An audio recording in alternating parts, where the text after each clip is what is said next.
Hello guys, आप सबका स्वागत है हमारे इस यूट्यूब चैनल पे जिसका नाम है स्पार्कअप विथ कॉमर्स। आज हम अगले कंसेप्ट की तरफ बढ़ने वाले हैं जिस कंसेप्ट का नाम है 14 principles of management. So let's get start. 14 principle की तरफ बढ़ने से पहले हम लोग देखेंगे कि 14 प्रिंसिपल्स किसने बनाए। तो हेनरी फायल ने बनाया था 14 प्रिंसिपल्स। हेनरी फायल नाम के एक व्यक्ति थे जिन्होंने 14 प्रिंसिपल्स को बनाया था। हेनरी फायल एक फ्रेंच माइनिंग इंजीनियर थे, मतलब फ्रेंच कंपनी में काम करते थे एज़ अ इंजीनियर मतलब।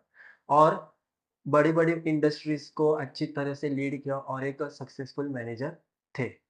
उसके बाद में उन्होंने बहुत सारा एक्सपीरियंस किया after conducting experiments and observations, मतलब बहुत सारा एक्सपीरियंस लिया और ऑब्जर्वेशंस किए कि बाबा जो भी ऑर्गेनाइजेशंस थे, वो लोग ने कैसा गोल्स अचीव किया और स्मूथ फ्लो ऑफ ऑर्गेनाइजेशंस के लिए उन्होंने क्या-क्या फॉलो किया। तो उसके बाद एक्सपीरियंस और ऑब्जर्वेशंस के बाद 14 प्रिंसिपल्स ऑफ मैनेजमेंट उन्होंने प्रपोज़ मतलब दिए, क्रिएट किया। वो कहाँ पर किया किया था? इधर बनाया था जनरल एंड इंडस्ट्रियल एडमिनिस्ट्रेशन, एक फेमस बुक है, उन्होंने लिखा था। उसमें 14 प्रिंसिपल्स ऑफ मैनेजमेंट प्रपोज़ किया। इसलिए बाद में जब ये मार्केट में आया, मतलब बहुत सारे ऑर्गेनाइज़ेशन ने फ़ॉलो किया। फ़ॉलो करने के बाद अच्छा रिज़ल्ट आया, आउटकम आया और जो भी ऑर्गेनाइज़ेशंस थे एकदम स्मूथली फ्लो हो रहा था। तो उस वजह से क्या हुआ, उनको फादर ऑफ मॉडर्न मैनेजमेंट कहा जाता है। Let's start 14 principles of management. तो प्रिंसिपल्स क्या होता है? एक जनरल गाइडलाइंस होता है और रूल्स रहता है जो ऑर्गेनाइजेशंस फॉलो करते हैं फॉर अचीविंग ऑर्गेनाइजेशनल गोल्स। तो ये 14 प्रिंसिपल्स है जो proposed by the Henry file in his and explain in his book general and industrial administration which is a very famous book. Okay, so let's start. तो पहला जो principal है, पहला principal का नाम है division of work. Division of work मतलब क्या? जो भी हम लोग काम करेंगे, वो क्या करना है? डिवाइड करना है, मतलब अलग-अलग बाँटने का है एम्प्लॉइज़ को as per their qualities and capabilities. जो भी हम लोग एम्प्लॉइज़ को काम देंगे, तो उनको पहला एनालाइज़ करना चाहिए ऑर्गनाइज़ेशंस को। ऑर्गनाइज़ेशंस ने एनालाइज़ करना चाहिए एम्प्लॉइज़ को कि वहाँ पे इसके पास कैपेबिलिटी कितना है और क्वालिटीज़ कितने हैं फॉर डूइंग पर्टिकुलर वर्क। तो डिवीज़न ऑफ वर्क में क्या होगा कि हमारा जो भी ऑर्गेनाइज़ेशनल गोल्स है वो ईज़िली अचीव करेंगे। तो डिवीज़न ऑफ वर्क मतलब क्या? टेक्निकल डिपार्टमेंट अलग, फाइनेंसिंग डिपार्टमेंट अलग, प्रोडक्शन डिपार्टमेंट अलग, सेल्स डिपार्टमेंट अलग। तो उससे जो भी काम है वो ईज़िली फटक से हो सकता है। तो इसको बोलते हैं principle of division of work. तो सेकंड जो प्रिंसिपल है ऑथोरिटी एंड रिस्पॉन्सिबिलिटी। तो हमारे जो हेनरी फाइल वो क्या बोलते हैं? ऑथोरिटी एंड रिस्पॉन्सिबिलिटी मतलब ऑथोरिटी मतलब क्या? राइट्स। और उस राइट्स को कैसे हम लोग यूज़ करते हैं, तो एक बड़ी ज़िम्मेदारी है। ज़िम्मेदारी मतलब क्या? रिस्पॉन्सिबिलिटी। फॉर एग्ज़ाम्पल एक अपना ऑर्गेनाइज़ेशंस है, ऑर्गेनाइज़ेशंस के मैनेजर ने एक अथॉरिटी दिया। अथॉरिटी मतलब क्या? उसके पास अथॉरिटी है, काम देने के लिए मतलब to for assigning the works to the employees, ये उसका अथॉरिटी है। तो एम्प्लॉइज़ का ये एक ज़िम्मेदारी है, मतलब रिस्पॉन्सिबिलिटी है टू कंप्लीट द टास्क और वर्क विदिन द टाइम। इसको बोलते हैं हम लोग अथॉरिटी एंड रिस्पॉन्सिबिलिटी। तो थर्ड वन आता है हम लोग का प्रिंसिपल ऑफ डिसिप्लिन। डिसिप्लिन मतलब क्या? एक बोल सकते हैं ना प्रॉपर जो भी हम लोग के ऑर्गेनाइजेशंस के रूल्स रहते हैं उन लोग को फॉलो करना और उसको रिस्पेक्ट देना। ये बहुत इम्पोर्टेंट है। क्यों क्यों इम्पोर्टेंट है? क्योंकि इससे लीडरशिप जनरेट होता है और जो भी अपना ऑर्गेनाइजेशनल गोल्स है वो इजीली अचीव होते हैं बाय एज अ डिसिप्लिन।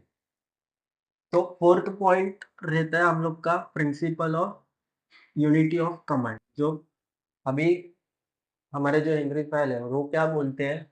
जो भी हम लोग कमांड लेंगे, कमांड मतलब क्या? ऑर्डर। जो भी हम लोग ऑर्डर रिसीव करेंगे मतलब एम्प्लॉइज़ जो भी ऑर्डर रिसीव करेंगे वो कैसा करना चाहिए? यूनिटी, यूनिटी मतलब क्या? एक ही से, जो भी एक सुपीरियर रहेगा उसने ही एम्प्लॉइज़ को ऑर्डर देना चाहिए। More than one it creates a confusion in the minds of employees. तो उससे क्या होगा अपना जो भी ऑर्गेनाइजेशनल गोल्स रहेंगे वो अचीव नहीं होंगे। तो अपने को अगर ऑर्गेनाइजेशनल गोल्स अचीव करने का और स्मूथ फ्लो करने का ऑर्गेनाइजेशंस को, तो जो भी ऑर्डर देंगे सुपीरियर वो एक ही रहना चाहिए, यूनिटी रहना चाहिए। फिर फिफ्थ प्रिंसिपल रहता है अपना यूनिटी ऑफ कमांड। अभी ऑर्डर दिया, उसके बाद हम लोग क्या करेंगे? सॉरी, यूनिटी ऑफ डायरेक्शन करेंगे। डायरेक्शन मतलब क्या? एक डायरेक्ट करना जो भी हमारे पास अपना ऑर्गेनाइजेशंस में एम्प्लॉइज़ रहते हैं, तो उन लोग को अच्छी तरह से डायरेक्ट करना आना चाहिए और प्रॉब्लम सॉल्व उनके करने आने चाहिए। तो उन लोग कैसे कर सकते हैं? ऑर्गेनाइजेशन यूनिटी मतलब क्या? एक ही इंसान, वन हेड वन प्लान। अगर एक इंसान पूरा लीड करेगा ग्रुप तो एक अच्छा ऑर्गेनाइजेशनल गोल्स अचीव कर सकते हैं।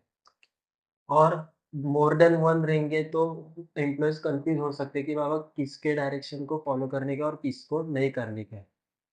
तो बाद में रहता है अपना सिक्स्थ प्रिंसिपल है, principle of subordination of individual interest to organisational interest.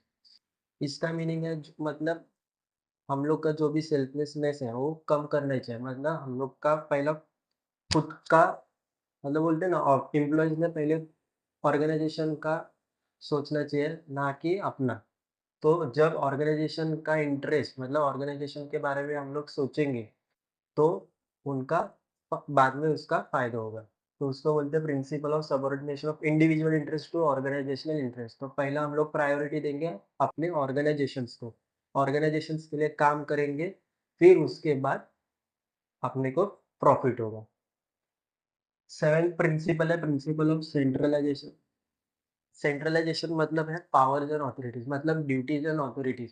तो जो भी सेंट्रलाइज़ेशन है, वो स्मॉल स्केल मतलब स्मॉल इंडस्ट्रीज़ जो रहते हैं, स्मॉल इंडस्ट्रीज़ मतलब जिनका बिज़नेस बहुत छोटा है, तो वहाँ पर ये सेंट्रलाइज़ेशन फ़ॉलो होते हैं। तो कभी-कभी ऑर्गनाइज़ेशंस में जो भी पावर्स और सॉरी अपना राइट्स एंड अथॉरिटीज़ रहते हैं, वो कुछ वन और मोर देन वन पर्सन के हाथ में देते हैं। तो उससे क्या होता है कभी-कभी मतलब बोलते हैं ना अनइक्वल हो जाता है। तो वो मतलब और एक इसके लिए दूसरा वर्ड है डिसेंट्रलाइज़ेशन। डिसेंट्रलाइज़ेशन मतलब क्या है? डिसेंट्रलाइज़ेशन मतलब वही है पावर्स एंड अथॉरिटीज़ मतलब इसमें कैसे होता है ये कब फॉलो होता है जब ऑर्गनाइज़ेशंस लार्ज है मतलब बड़ी ऑर्गनाइज़ेशन जब रहती है तब डिसेंट्रलाइज़ेशन करते हैं मतलब जो भी पावर्स एंड अथॉरिटीज़ है वो वेस्टेड करते हैं मोर देन वन पर्सन। तो ये कैसे होता है बैलेंस नहीं रहता है, अनबैलेंस हो जाता है। तो हेनरी फेल क्या करते हैं हेनरी फेल क्या कहना है उनका कि जो भी हम लोग पावर्स एंड अथॉरिटीज़ देंगे वो इक्वली देंगे मतलब ना कि इसको ज़्यादा देंगे या फिर ना कि इसको कम देंगे। तो दोनों का भी कैसा रहना चाहिए बैलेंस रहना चाहिए। तो उससे क्या होगा ऑर्गनाइज़ेशंस और अच्छी तरफ से चलेगा और अपने जो भी ऑब्जेक्टिव्स है वो अचीव कर पाएँगे। फिर बाद में 8 प्रिंसिपल है कि रेम्यूनरेशन, प्रिंसिपल ऑफ रेम्यूनरेशन मतलब क्या? पगार, जो भी एम्प्लॉइज़ काम करते हैं उनको का पगार। तो उनका पगार डिपेंड करते हैं वो कौन से डिपार्टमेंट में काम करते हैं। As per their qualities and capabilities वो असाइन करते हैं। तो जो भी रेम्यूनरेशन रहेगा वो डिपेंड ऑन डिपार्टमेंट। रेम्यूनरेशन अच्छा देना चाहिए और बोनस देना चाहिए, इंसेंटिव देना चाहिए। उससे क्या होता है एम्प्लॉइज़ जो भी है वो मोटिवेटेड रहते हैं और डेडिकेटेडली काम करते हैं। नेक्स्ट प्रिंसिपल है ninth one scalar chain. Scalar chain मतलब क्या? फॉर एग्ज़ाम्पल हम लोग स्कूल में थे, तो स्कूल में जब हम लोग का क्लासरूम था, तो क्लासरूम का हर एक मॉनिटर रहता था। फॉर एग्ज़ाम्पल एक बच्चा बहुत मस्ती करता, तो मस्ती जब वो करता तो किसको आजू-बाजू वाले जो भी स्टूडेंट्स रहते वो किसको बताते पहला मॉनिटर को, तो मॉनिटर किसको बताता है? टीचर को, फिर टीचर प्रिंसिपल, फिर प्रिंसिपल, वाइस प्रिंसिपल, एक स्केलर चेन है। ये हायरार्की है, A to B, B to C, C to C. तो जब भी ऑर्गनाइज़ेशंस में प्रॉब्लम्स आएँगे तो पहला प्रॉब्लम अभी प्रॉब्लम्स किसको आएँगे? एम्प्लॉइज़ को, तो एम्प्लॉइज़ पहले किसको बताएगा? अपने सुपीरियर को, फिर सुपीरियर अपने मैनेजर को, फिर मैनेजर अपने फाइनल जो भी बॉस रहता है, ओनर, उससे बात करेंगे। तो हेनरी पायल ने और एक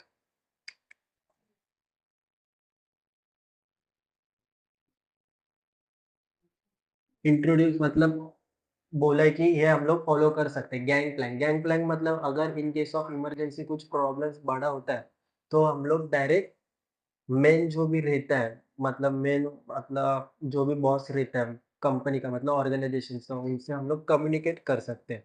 वो अपना एम्प्लॉइज़ और मेन जो भी बॉस रहता है, वो गैंग प्लैंक बोलते हैं। गैंग प्लैंक मतलब direct communication at the top level of the management. तो principle of order, principle of order मतलब क्या? जो भी हम लोग के पास थिंग्स रहेंगे, थिंग्स मतलब जो भी हम लोग के पास रिसोर्सेस रहेंगे, तो उस रिसोर्सेस को अच्छी जगह पे यूज़ करना। अ प्लेस मतलब क्या? A place for everything and everything in its place. इसको क्या बोलते हैं हम लोग? Principal of order.